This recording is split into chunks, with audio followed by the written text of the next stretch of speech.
Hello everyone, you're very welcome to Unislim Online. Well, this week we have a fantastic recipe. It's vegan chili. It is so delicious. You definitely don't miss the meat, full of flavour, and it's free on the plan.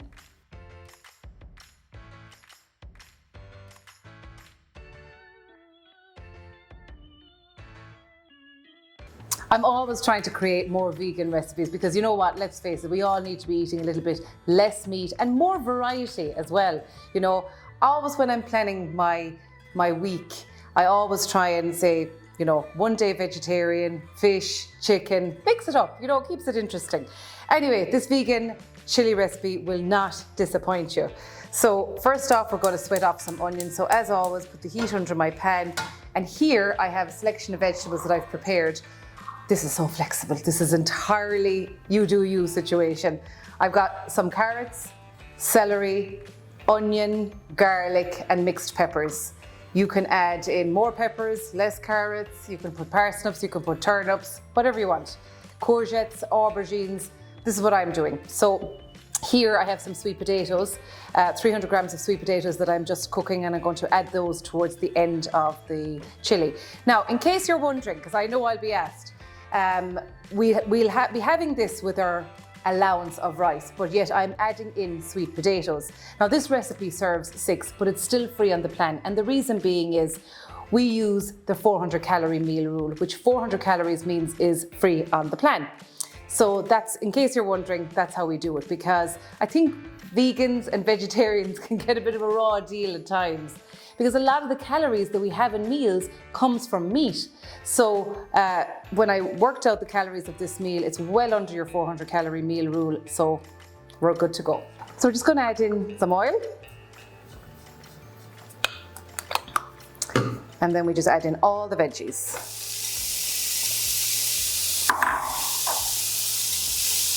Now at this point, you could add a hot chili, but I'm not, I'm leaving it out, okay? And simply because, you know, I know that I'd rather add it at the end, add a little bit of chili flakes for my portion, and I'm sure it's the same in your house. Not everyone maybe likes the spice.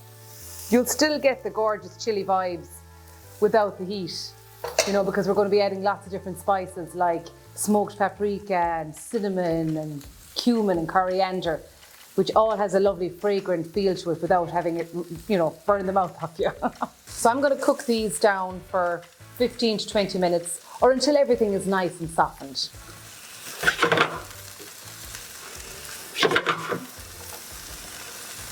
So my vegetables have been sweating off here for about 10 minutes and they're nice and caramelized and soft. So I'm going to add in now all my spices. I have them all laid out here and all labeled so I can't get confused. So the first one, a tablespoon of smoked paprika. I love smoked paprika. Anytime I'm in Spain, I usually stock up on all of these, bring them home. A tablespoon of cumin. A tablespoon of ground coriander. And a tablespoon of oregano, or oregano, if you're in America. And lastly, a tablespoon of cocoa powder. This is my secret ingredient. You could use chocolate, but I use cocoa powder. Oh, also a teaspoon of cinnamon, or you could put in like a half a cinnamon stick. So just a teaspoon measure. A teaspoon. Now, so I'm going to cook off those spices. Oh my goodness, just hits you. A little splash of water here would be no harm. But I have a really good non-stick pan, so going with it for now. So just literally about a minute to cook off all those spices. It's really important. It takes the kind of raw flavour out of them. Okay, now I'm going to add in 2 tins of tomatoes, and as I always say, use the best quality ones you can get your hands on, just simply from a flavour perspective.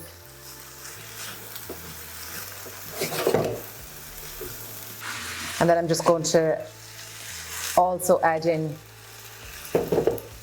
about 3/4 of a tin of water as well. I don't know, don't ask me, I always do this. Waste not, want not, and all that.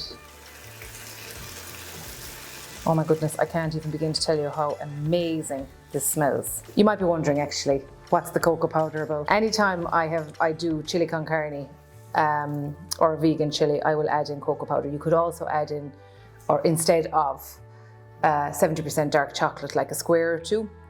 It just gives a smokiness and a richness that I can't quite put my finger on, but it does work.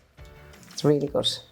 So, just gonna let that simmer away now for a few minutes. So I have been simmering this now for 20 minutes and it looks absolutely epic. It's just gone so thick and gorgeous and rich looking. And now I'm ready to finish it off. So I have a tin of kidney beans, a tin of black beans, rinsed, drained, and I have my sweet potato. Completely optional, you don't need to put in the sweet potato. And as for the beans, you could choose to use 1 tin, 2 tins. You could choose to use pinto beans, broad beans, you know, cannellini beans, whatever you have. I just like these. Now I'm going to transfer it into this because I feel it's going to, it's not going to work with this pan. So I'm just going to transfer it in here. Oh, that was easy. Now, just give me plenty of space to add in everything else. So sweet potato goes in,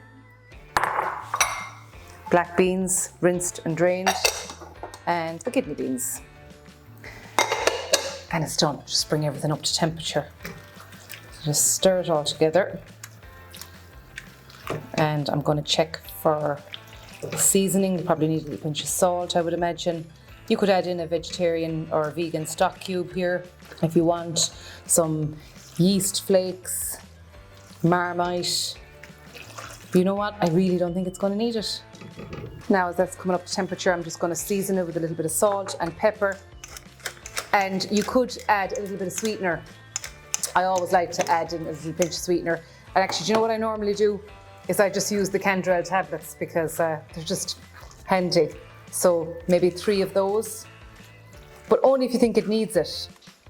I just think it's nice to balance out the tartness of the tomatoes. Of course I could, you know, you could add in sugar. I'm just always very conscious of the bites. Those tablets will dissolve in now very quickly. It looks the real deal anyway. And that's it, I'm done. I'm ready to plate up.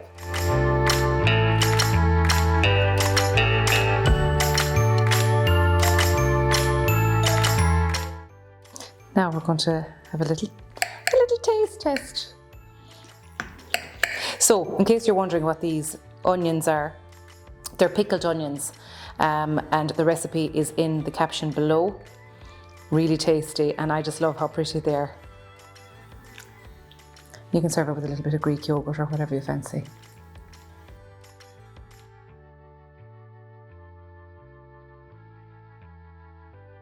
It's gorgeous. It genuinely is beautiful. So if you're looking for something a little bit different, a meat-free meal, or you have some vegan friends that you want to embrace, try this one. It's so good. Enjoy.